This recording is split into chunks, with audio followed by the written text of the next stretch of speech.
Magandang araw mga kahuwan. Sa bawat pag-ihip ng hangin, sa bawat kilos ng ulap, dala namin ang weather forecast na tutulong sa inyong pagpaplano sa susunod na mga araw. Maging ito'y para sa inyong mga lakad, trabaho o simpleng pahinga sa bahay, ang weather ni Juan ang inyong maaasahang gabay sa ulat ng panahon. Sa weather outlook, inyong makikita sa mga piling lugar sa bansa, magpapatuloy na maging maganda at maliwas sa panahon kung saan makakaranas po tayo ng bahagyang maulap hanggang sa maulap ang kalangitan. Maliban lang po sa mga isolated na pag-ulan. Itong amihan, inaasa po natin bukas hanggang Lunes ay patuloy na hihina nito. At inaasahan po natin itong amihan sa araw na yon ay makakapekto doon lamang po sa bahagi ng Northern Luzon.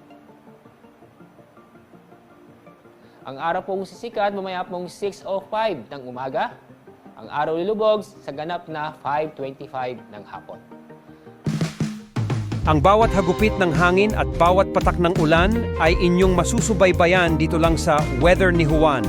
Siguruhing mag-subscribe at pindutin ang notification bell upang kayo ay palaging handa at well-informed sa bawat galaw ng panahon.